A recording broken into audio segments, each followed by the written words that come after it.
वंदे भारत में आज सबसे पहले बात पश्चिम बंगाल के मुर्शिदाबाद जिले की। पश्चिम बंगाल का मुर्शिदाबाद जिला इस वक्त सुर्खियों में बना हुआ है क्योंकि पश्चिम बंगाल में टीएमसी से निलंबित विधायक ने मुर्शिदाबाद में बाबरी मस्जिद बनाने का ऐलान किया था और बाबरी मस्जिद के ऐलान के साथ ही भारी संख्या में उनके समर्थक आज बाबरी मस्जिद की जब नींव रखी जा रही थी तो अलग अलग इलाकों से ईंट लेकर पहुंचे थे। करीब 2 लाख से ज्यादा समर्थक मुर्शिदाबाद जिले में पहुंचे हुए थे और इसको लेकर अब पूरे देश में राजनीति का केंद्र इस वक्त मुर्शिदाबाद जिला बना हुआ है। विधानसभा चुनाव से ठीक पहले बाबरी मस्जिद की तर्ज पर एक नई मस्जिद के शिलान्यास को लेकर मचा बवाल अब एक खतरनाक सियासी तूफान का रूप ले चुका है।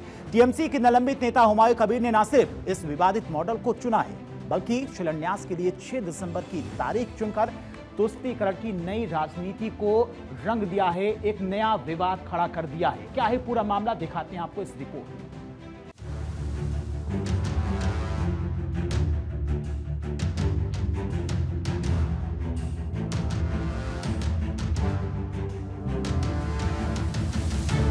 बाबरी के नाम पर तुष्टीकरण का प्रयोग क्यों?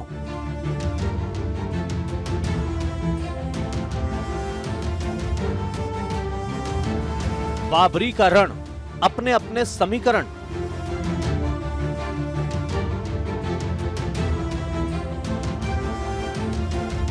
आज है 6 दिसंबर, बाबरी पर नया बवंडर। पश्चिम बंगाल में विधानसभा चुनाव तो अगले साल होंगे, लेकिन तुष्टीकरण का प्रयोग अभी से होने लगा है। दरअसल बाबरी मस्जिद का मुद्दा एक बार फिर राजनीतिक बहस के केंद्र में आ गया। टीएमसी से सस्पेंड हुए विधायक हुमायूं कबीर ने बाबरी मस्जिद के नाम पर सियासत गरमा दी है। यह घटनाक्रम सिर्फ एक मस्जिद निर्माण का मुद्दा नहीं है, बल्कि राजनीतिक गलियारों में इसे आगामी चुनावों से पहले तुष्टीकरण और ध्रुवीकरण की राजनीति के तौर पर देखा जा रहा है। मुस्लिम बहुल मुर्शिदाबाद में जहां अल्पसंख्यक वोट बैंक निर्णायक भूमिका निभाता है, वहां एक निलंबित टीएमसी नेता का ये कदम सत्ताधारी दल के लिए नई चुनौतियां खड़ी कर रहा है। चुनावी राज्य में तुष्टीकरण वाला प्रयोग। टीएमसी ने हुमायूं कबीर को निलंबित कर खुद को इस विवाद से दूर करने की कोशिश की है, लेकिन बीजेपी का आरोप है कि ये कदम राज्य में सांप्रदायिक तनाव पैदा करने और अल्पसंख्यक वोट बैंक को एकजुट करने की एक सुनियोजित चाल है। बीजेपी इसे बाबरी के नाम पर धार्मिक भावनाओं को भड़काने की साजिश बताकर बंगाल सरकार को घेर रही है। हुमायूं कबीर का ये दांव सीधे तौर पर अल्पसंख्यक समुदाय के बीच अपनी पैठ मजबूत करने की एक चुनावी रणनीति मानी जा रही है और इसे चुनाव से पहले मुस्लिम प्रेम के तौर पर देखा जा रहा है। बीजेपी ने इसे सीधे सीधे तुष्टीकरण की राजनीति बताया।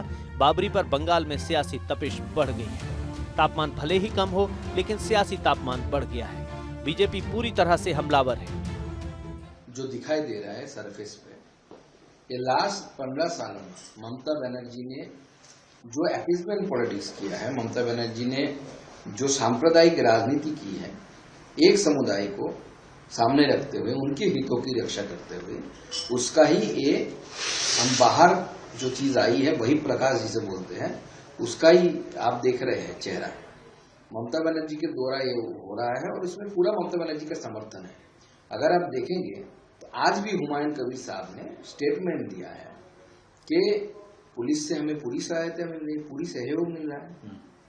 अगर ममता बनर्जी नहीं चाहती सच में कि बाबरी मस्जिद बने तो हुमायूं कबीर को अरेस्ट कर लेना चाहिए था। सबसे बड़ा ड्रामा मुर्शिदाबाद में हो रहा है। ये सस्पेंशन इसके पहले भी हुआ है, सब फर्क नहीं पड़ता है। टीएमसी जानबूझकर इसको बढ़ा रही है। 6 दिसंबर को मुर्शिदाबाद में बाबरी मस्जिद की नींव रखने को लेकर संग्राम है। टीएमसी के निलंबित विधायक अपने समर्थकों के साथ मैदान में दिखे। हुमायूं कबीर ने बाबरी मस्जिद की तर्ज पर बनने वाली मस्जिद की आधारशिला रखी। कार्यक्रम में 2 लाख से ज्यादा लोगों की भीड़ जुटाने का दावा किया गया। हुमायूं कबीर के इस स्टेप पर बीजेपी ने कहा कि बंगाल में अगर बाबरी बनी तो ढहा दिया जाएगा। ये सब टीएमसी की नौटंकी है। बाबर के नाम पर एक भी ईंट रखी गई तो सरकार भाजपा की वहां आने वाली है, उस एक ईंट को उखाड़ करके फेंक दिया जाएगा। देश की संस्कृति को तबाह करने का कंसेप्ट लेकर जो बाबर भारत में आया था, जिसके अत्याचार पर प्रथम गुरु गुरु नानक साहब ने बाबर जाबर कहा। इति मार पई कुरलाने ते की दर्द ना आया।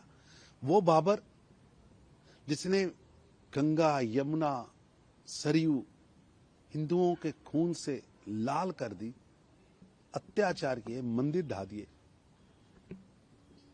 उसके नाम का स्मारक या कोई भी वस्तु देश कभी स्वीकार नहीं करता। मुर्शिदाबाद में हुमायूं कबीर के लाखों समर्थक जुटे रहे, सर पर ईंट लेकर जाते दिखाई दिए, जिस पर साधु संत हमलावर हैं। कि बंगाल में जो भी हो रहा है यह बड़ा दुर्भाग्यपूर्ण है।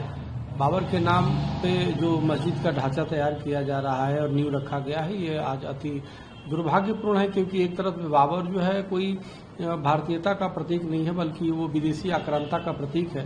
तो ये लड़ाई हिंदू मुस्लिम नहीं बल्कि विदेशी आक्रांता वर्सेज भारतीयता की है। और जिस प्रकार से वहाँ के टीएमसी के निलंबित विधायक ने ये किया है, कहीं न कहीं हमें लगता है कि टीएमसी भी अप्रत्यक्ष रूप से वहाँ की सरकार भी जुड़ी हुई है। अगर नहीं जुड़ी होती तो बहुत पहले उनके खिलाफ कार्रवाई कर दी होती। भारत बाबर का देश नहीं, भारत महाराणा प्रताप, छत्रपति शिवाजी महाराज, चंद्रशेखर, राजगुरु, सुखदेव, भगत सिंह का, रामकृष्ण का, शिव का देश है, सनातन का देश है। बाबर एक विदेशी आक्रांता और लुटेरा था, बर्बर था। इसलिए उसके नाम को महिमा मंडित करने वाले लोग, मुझे लगता है वो कहीं ना कहीं भारत के साथ गद्दारी कर रहे हैं, और ऐसे लोग कभी भी अपने मकसद में कामयाब नहीं होंगे। हम इस्लाम का, मुसलमान का विरोध नहीं करते, लेकिन बाबर ना तो इस्लाम को फॉलो करता था, ना मुसलमान था। वो विशुद्ध रूप से एक आक्रांता, एक बर्बर, एक क्रूर शासक था। उसको महिमा मंडित नहीं करना चाहिए। इस पूरे मामले पर टीएमसी बैकफुट पर दिखाई दे रही है। टीएमसी अपने आप को बचाव करती दिखाई दे रही है। टीएमसी का कहना है कि उनकी पार्टी सभी धर्मों को लेकर चलती है, जबकि हुमायूं कबीर अपने आप को बचाव करते दिखाई दिए। वो हुमायूं कबीर क्या बोले उस पर जाने आने कुछ नहीं है, nothing to do with Humayun. हमारे बंगाल के जो मुख्यमंत्री हैं वो सब धर्म के लिए हैं। हुमायूं कबीर क्या बोल रहे हैं इसमें हमारे पार्टी का कुछ जाने आने लेने का नहीं है। ममता जनता ममता के साथ है, आप देख लीजिएगा 2026। कुछ नहीं बोलूंगी, पुलिस मेरा पूरा सपोर्ट दे रहा है। पुलिस के साथ बात हो गया। कल ऑनरेबल हाईकोर्ट जो निर्णय लिया इसी पर मुर्शिदाबाद पुलिस, स्टेट पुलिस पूरा मेरे को सपोर्ट दे रहा है, मेरे को सिक्योरिटी दे रहा है, मेरे को शांति से होने के लिए पूरा सपोर्ट पुलिस वाला दे रहा है। नहीं बुलाया, आपको पास कौन बोला? जो मेरे को बुलाया, मेरे को कोऑपरेशन करने के लिए बुलाया। मैं क्यों जाने का वक्त नहीं मिला। रात में पुलिस को अधिकारी के साथ में वेन्यू में बात हो गया। कोई नहीं बुलाया, आपका अपप्रचार कर रहा है। आपको दुश्मनी करके ये नहीं होना देने के लिए आपको किसी को बात मुझे मुख पर ऊपर है। बाबरी मस्जिद की तर्ज पर मुर्शिदाबाद में नींव रखी गई, जिसे लेकर देश भर में सियासत गर्म है। मुस्लिम समुदाय के नेता इसे लेकर हमलावर हैं। हिंदुस्तान के अंदर मुसलमान को सुकून से रहने दें। जो काम भारतीय जनता पार्टी या उसके लोग नफरत फैलाने का काम मुसलमान के खिलाफ करते हैं, आप भी वही काम कर रहे हो। आप उससे अछूते नहीं रह सकते कि आपको कोई बुरा नहीं कहेगा। मस्जिद बनानी है, मस्जिद बनाइए, क्यों तमाशा कर रहे हो? अपनी राजनीति को चमकाने के लिए तुम मस्जिद का इस्तेमाल करोगे। मस्जिद सियासत के लिए है, मस्जिद इबादत के लिए है सिर्फ।